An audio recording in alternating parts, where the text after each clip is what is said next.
Larissa, a minha questão dessa semana é a seguinte. Nos anos 70, o Banco Itaú comprou um banco chamado Banco União Comercial. Percebi que o mercado está respondendo muito rapidamente a tudo que a gente plantou nos últimos anos, só que para nós é um desafio. O crescimento, ele já estava previsto, independente dessas movimentações, dentro daquilo que a gente falamos aqui o ano passado? Previsto, mas não planejado. Ah. Você tem grandes marcas que vão aproveitar um nicho, mas tem uma coisa grande, tem uma operação grande por trás, né? O que eu estava pensando era uma coisa inversa, e olhando, por exemplo, os grandes estilistas. E reinventando, e todas as empresas que cresceram e que se fundiram, e que elas cresceram por empresas que estão numa linha positiva e crescente, eles, guardadas as proporções, tem que ter um movimento. O movimento tem que ser constante. Esse ponto que você estava colocando da necessidade frequente e constante de se reformular, se reinventar, ela é super importante, mas é interessante ver o seguinte: o cliente, muitas vezes, ele não sabe que ele quer uma coisa nova. Ele quer, mas ele não tem essa consciência ainda. E é nossa função, dever, missão, chegar até ele com uma coisa nova. É interessante porque você não percebe direito que não tá gostando, ou até você está gostando, mas tem algo que pode ser muito melhor. Esse exemplo do restaurante é muito bom. Você tem lugares incríveis que fazem uma coisa tradicional, Sim. Só que outros vão no 2.0 e você surpreende e acha mais legal. Você não deixou de gostar do tradicional, você continua gostando dele. Sim. Só que você não vai mais com tanta frequência, você vai de vez em quando agora.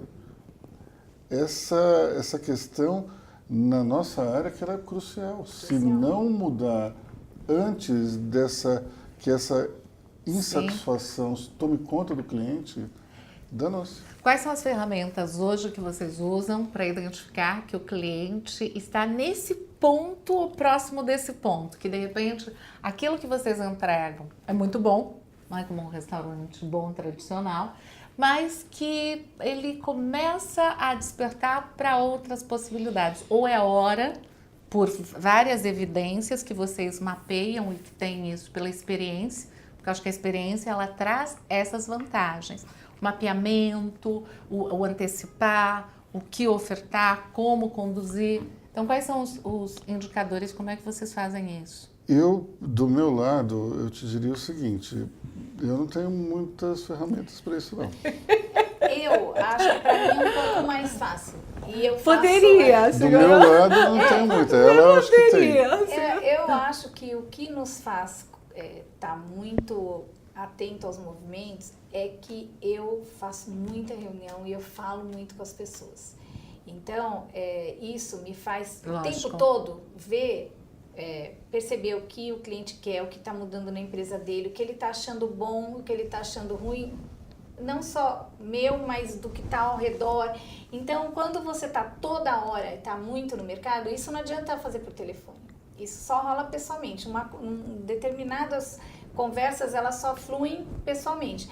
E até hoje ainda tem muita gente que acha que venda é por e-mail e por telefone e quer otimizar. Só que você nunca vai conseguir, e tem as melhores negociações que você faz realmente do olho no olho. Então eu exijo bastante de mim isso, no máximo que eu posso, eu estou o tempo todo falando com pessoas, falando. Então eu percebo facilmente. E um outro ponto que isso é muito assertivo pra gente, né? Cada evento a gente logo percebe o grau de interesse no tema pela resposta do cliente. Ou nas mudanças de formato que a gente vai Na colocando. mudança de formato. Então, às vezes, a gente faz algum movimento no formato, no horário, no formato.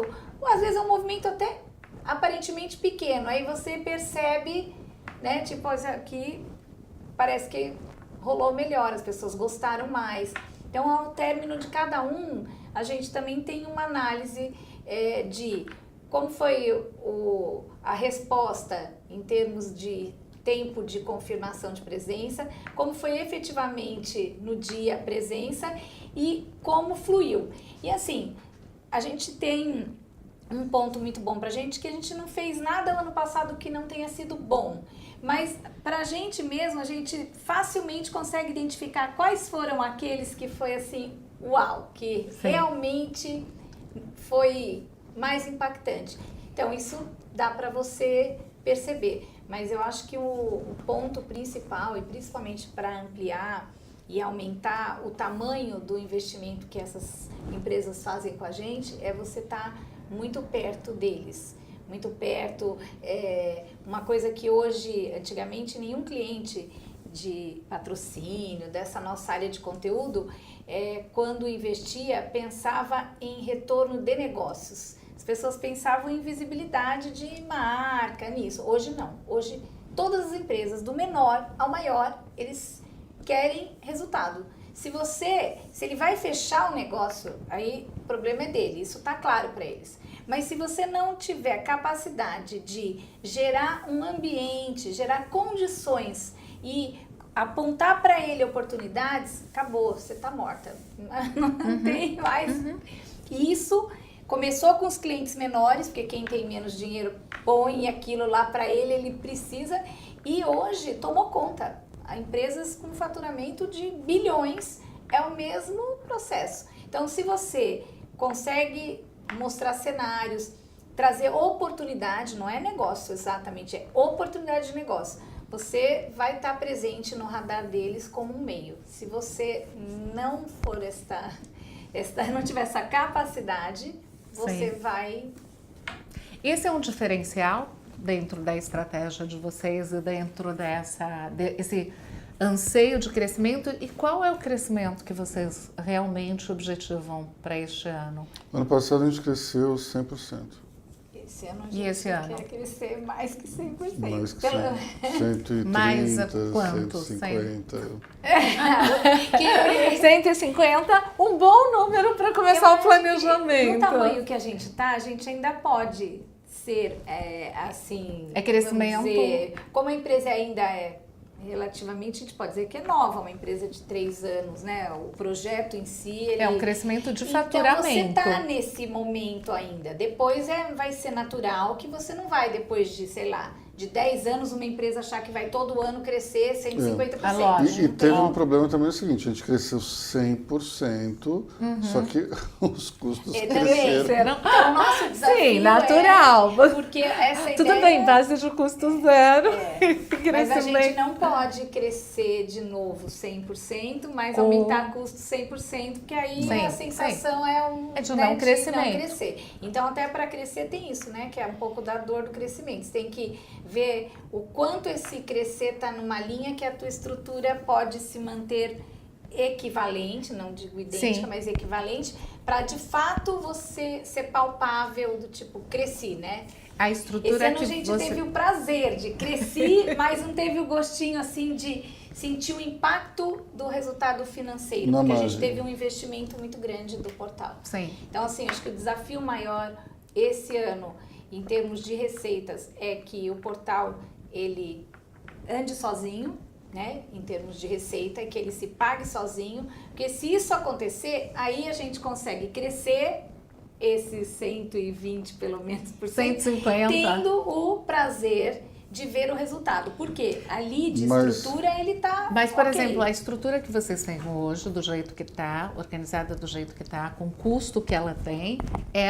capacidade de produzir um aumento no faturamento de 150 a mais. Porque eu acho que aí a meta também clarifica e para as pessoas dá mais sentido de compromisso. Inclusive, quando vocês sentam, como hoje, vocês sentaram pela manhã para fazer uma reunião, os dados do comprometimento, eles vão para outra esfera, que é a seguinte: a nossa estrutura, ela está organizada e ela custa para produzirmos mais 150 do que a gente produz. Sim, você pode colocar mais algumas pessoas ali para resolver algum gargalo aqui e ali, mas é basicamente o que a gente tem. Porque Mas vocês até estão Principalmente- ótimos. Se vocês... Principalmente na área da... até porque a estrutura de redação Não, ela aqui nem tá- pode ser mexida hoje. Sim. Ela tem um tamanho que atualmente não tem nem seria sentido. Mas do lado de cá a gente precisa. Só que aí não é nem questão de custo, né? A gente continua com aquela velha história de que principalmente para captar negócios, que era o mais Sim,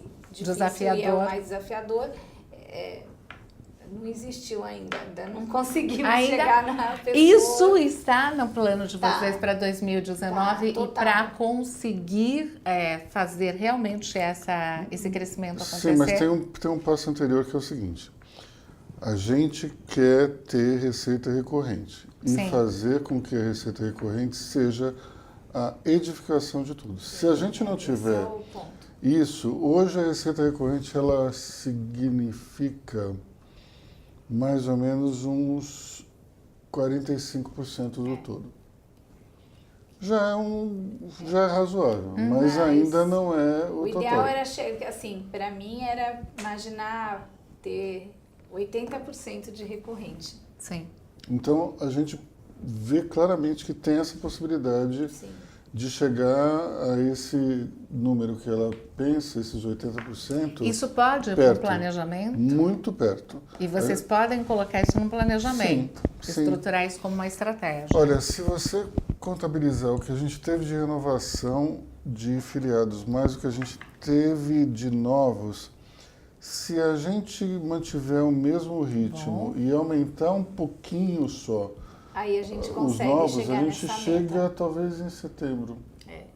Tem uma possibilidade grande. Se esse ritmo se manter e que tudo está indicando que sim, a gente entrou num processo assim de clientes querendo e indicando Que bom. clientes. Sim, que era uma Tipo, ó, estratégia que vocês... Procura por eles porque é o que funciona hoje, funciona muito bem. Então, é aquilo que a gente lá atrás, uma vez Isso, você que você- sugeriu, E sim. né, aconteceu de uma forma espontânea. Vocês planejaram isso. Foi muito legal pra gente isso. E assim, a melhor coisa é o cliente satisfeito, né? Óbvio, porque ele é o cliente melhor... satisfeito, ele... Sim, ele é o marketing. Ele é o seu melhor vendedor, na Ele é- verdade. Porque Então. qualquer coisa que eu falar, né?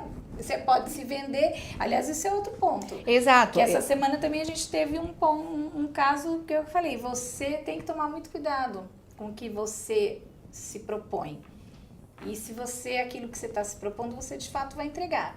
O ano passado eu perdi uma concorrência, por exemplo, e a gente estava concorrendo com mais 2 empresas, e na ocasião bom, ninguém gosta de perder, né? Mas eu tinha certeza que eu seria de fato a melhor opção pelo briefing que eu recebi. E aí eu não entendi, né? Porque eu falei, então, se o argumento da escolha que não foi a minha, era um argumento que não tinha nada a ver com a principal expectativa de que ele tinha. Enfim, passou, né? Vamos embora, correr Sim. atrás da vida. Aí passou, aconteceu os eventos e tudo mais, e aí esse cliente veio aqui e falou, olha, tem uma notícia boa para te dar. Não foi boa a nossa escolha. E esse ano a gente gostaria de Que bom. fazer. A gente... o que nos motivou a fechar não aconteceu. Não foi bom. De fato, eu acho que a opção teria sido...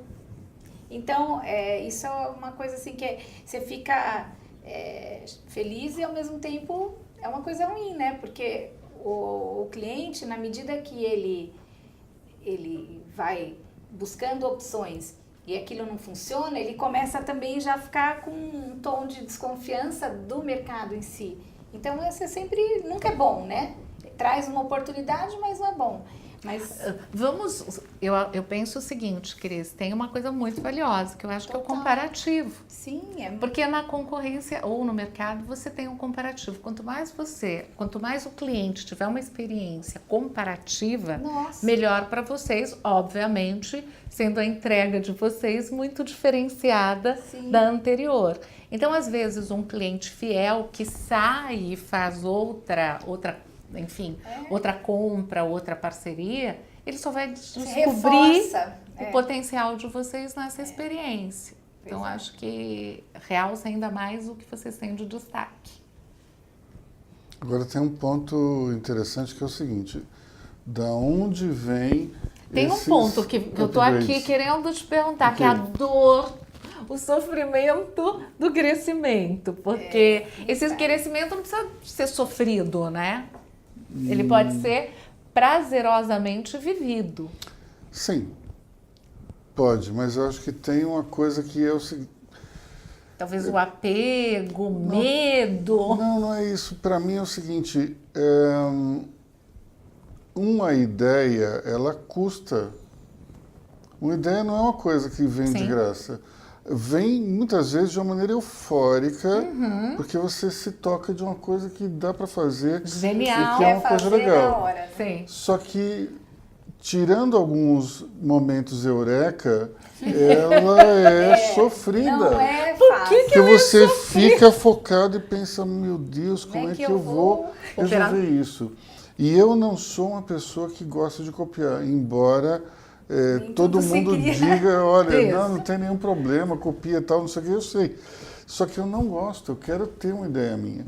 Eu lembro até que... Mas quando você é inspirado por uma outra situação, você tem uma ideia sua a partir de algum input, de alguma inspiração. Sim, só que tem gente no mercado que simplesmente vai lá E e copia. Isso é diferente. que é uma coisa assim, normal.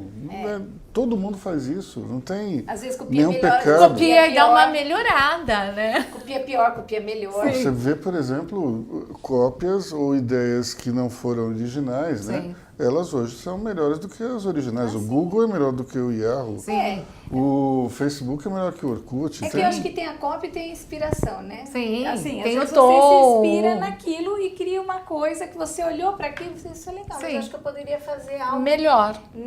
por aí mais interessante, mais atual. Só que antes de chegar em simplesmente copiar, eu fico maquinando, fico pensando. Às vezes vem uma ideia imediata para nome empresa. Nome, para mim, é muito fácil, vem muito rápido. O nome é agenda de líderes, eu na reunião, mas como é que vocês vão chamar isso? Aí eu, agenda de líderes. E Sim. não foi na hora. Sim. Então, para mim, tem certas coisas que saem sem nenhum parto. Outras, eu tenho que ficar meio que envolvido num transe e numa espécie de obsessão durante muito Um tempo. processo criativo E e... daí vem, mas custa e não é fácil. Você curte isso? Sim, Então não precisaria custar, né? mas é que, como é que eu posso explicar? Porque eu sinto um certo preciosismo. E que é bom, que você gosta Sim, disso. Sim. Não é uma coisa deveria ruim. ser. Então. Não deveria ser, mas acaba sendo. Sabe qual é o problema? A criação em si, ela precisa de parâmetros. Então, quando eu escrevi um livro de ficção, por exemplo, eu sabia o começo, meio e o fim. Mudei algumas coisas no meio, só que eu sabia como terminava. Para chegar nessa história, me custou um pouco, porque eu fiquei acertando, faz desse jeito, faz desse outro. Eu sentei e escrevi muito rápido, em 28 dias. Mas me custou... Eu imagino. Me custou acertar Eu o imagino. plot, né, É. o roteiro. Você dizendo isso, foi só ontem, a gente trabalha com uma família e tem o grupo de herdeiros, que é uma das gerações. Então, uma herdeira, ela quer usar, enfim, o dinheiro dela, os dividendos, para se tornar uma grande escritora. Na verdade, ela fez um curso bacana e já escreveu algumas coisas para um público E ela quer específico. usar o dinheiro para ser escritora? Como Ela assim? quer, porque é o seguinte, ela teve que passar por um processo de transformar a escrita numa profissão, porque a família não olhava para isso como Um valor, né? um valor. Isso não é carreira, isso não é profissão. Você tem que estar aqui no negócio ou então você tem que criar alguma coisa concreta. Um negócio. Não enxergando... E a escrita é subjetiva, porque o negócio, o concreto é um livro, né? Mas está tudo aqui. Mas muito Hoje o concreto não está nem no nem, livro. não tá nem no livro, são os rascunhos, perigoso. ou tá tudo dentro Da nuvem. da nuvem. Mas o que ela dizia é o seguinte, ela terminou o livro e aí ela entrou nesse processo que você chamou obsessivo, de revisão. Então, parece que não está ainda azeitado. E ela descobriu uma profissional nos Estados Unidos que faz a revisão e diz para ela, não só a revisão, mas toda a estratégia, enfim, tem um nome específico para isso. E ela mandou o material, mas estava com muito sofrimento nesse processo. E aí, o sofrimento vinha de que o livro... Uma cobrança também. Isso, do perfeccionismo. Da expectativa Eu tenho que ser a das melhor. pessoas. Esse meu livro tem que ser o melhor para esse público e tem que bater, né, ou superar esse e esse autor. E aí eu dizia para ela, mas o processo criativo foi tão lindo, para que tornar isso um problema agora? Eu acho entrega... que nesse caso, o ponto é outro. Eu acho Não, que a tem o- cobrança a- da a- família que está fazendo Sim, para ela um desafio de ser a melhor e do tipo, olha aí, vocês achavam que isso Aí não ela é quer usar o dinheiro dela para contratar essa mulher, é isso? Para contratar essa mulher, para cuidar de tudo isso, mas enfim, tirando isso, o que tem aqui é o processo de autocobrança. Porque se você ficar só no processo criativo, não tem sofrimento. Mas na hora que você quer a perfeição, você acaba com o processo criativo. Não, Márcia, eu não quero a perfeição, eu quero algo que esteja à altura dos meus parâmetros, entendeu? É que E parece será que não parâmetro é está? alto. E será que É não alto. está na hora que você cria? Não sabe o Como que você é? sabe? Eu sei pelo seguinte, a gente convive com pessoas que têm um nível de exigência muito alto. Imagina. Então eu volta e meia, eu tenho algumas pessoas que eu chamo de meus sparrings intelectuais. Legal. Então eu fico, às vezes, trocando ideia e eu vejo, eu não digo exatamente o que é, mas eu falo mais ou menos. Mas você e conta eu um fico, pouquinho. E eu fico debatendo, e às vezes eu não me sinto, quando tenho alguma ideia que ela está no estágio prematuro, eu vejo não dá nem para eu falar. E daí eu tenho que trabalhar, e esse retrabalho é que me custa um pouco, porque ele precisa de concentração, ele precisa de foco, ele precisa também de algo que é mais complicado, que é da alimentação. E para isso, às vezes eu tenho que beber em algumas fontes que são absolutamente malucas. Assim, do tipo, uma vez eu tive uma ideia de uma coisa e eu falei, isso parece uma história em quadrinhos que eu li quando eu tinha 12 anos. Aí eu fui procurar a história em quadrinhos que eu tinha lido. Sim. E tinha tudo a ver e eu aproveitei aquele negócio e fiz. Tem uma passagem do meu livro que eu me baseei num livro que eu li quando eu era garoto, chamado Gênio do Crime. Que eu falava, putz, tinha uma coisa que fazia assim, assim. Sim. Aí eu falei, desse jeito que o cara vai escapar assim, assim, assim, e pronto, coloquei. Mas aí eu fui ler de novo o tal do Gênio do Crime, que é um livro incrível, até hoje, por sinal. O gênio do crime. Mas o que eu quero dizer é o seguinte, eu tenho que ficar numa situação na qual eu tenho que me alimentar Lógico. intelectualmente, eu tenho que debater e eu tenho que raciocinar. Essas três coisas, às vezes, acontecem ao mesmo tempo. E em que momento você sabe que aquilo já está no padrão da qualidade? Às vezes eu não preciso nem fazer o sparring, eu já Você falei, sente. putz, é isso que eu vou fazer. Quando, por exemplo, a gente estava discutindo como é que seria a dinâmica dos eventos. E daí eu falei, a gente tem que colocar o público, a audiência, como protagonista. Isso foi na hora que eu Sim, já veio. sim. Porque esses caras são tão bons quanto os palestrantes. Então, a gente tem que envolvê-los de alguma Sim. maneira. E daí o jeito melhor a gente foi pensando ao longo do tempo, né? Sim. Quando, por exemplo, nos últimos eventos do ano passado, eu tive o insight de colocá-la mais como protagonista no evento. Sim. Porque, afinal de contas, ela já está dominando todos os assuntos que a gente discute, especialmente a questão da agenda liberal, que é algo que para nós é muito importante. E daí eu pensei, eu não tenho necessidade de mais protagonismo. Eu tenho que dar a ela que é a nossa, ela que é a nossa cara comercial, ela que é a nossa representante, mais protagonismo. E passei a dar. Então, no começo eu abria e encerrava, você sabe uma coisa? Eu abri um pouquinho e passava para ela. Sim. E não foi combinado a tomar tão susto. Eu tomei até um susto, ele me pegou desprevenida. Um processo de cocriação ali, em loco. Agora, quando você me diz isso, tirar o sofrimento desse processo vai te fazer tê-lo mais vezes ou usar isso mais? Não sei, Marcelo, o que eu acho é o seguinte, depende da inspiração. Quando não tem inspiração, é sofrido. Agora, Imagino.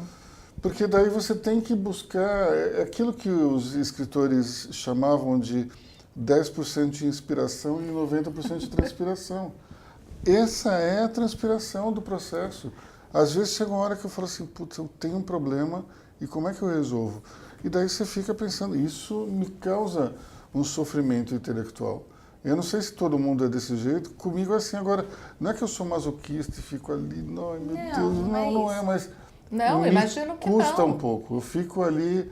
E como a gente tem uma sobrecarga, né? Você também tem, a gente é bem sobrecarregado. Então, Sim. assim, parte disso que a gente falou, dos líderes começarem a ter um pouco mais de, né, de seguir rotinas e fluxos, é para conseguir tirar um pouco essa carga e liberar Total. a cabeça dele para ele pensar mais e ao mesmo tempo, aí no meu caso é o contrário, para ter mais tempo de estar mais livre para ter mais tempo para trazer novos negócios. Então, Bom, Márcia, palavras finais, porque estamos chegando ao final. Sim, imagino.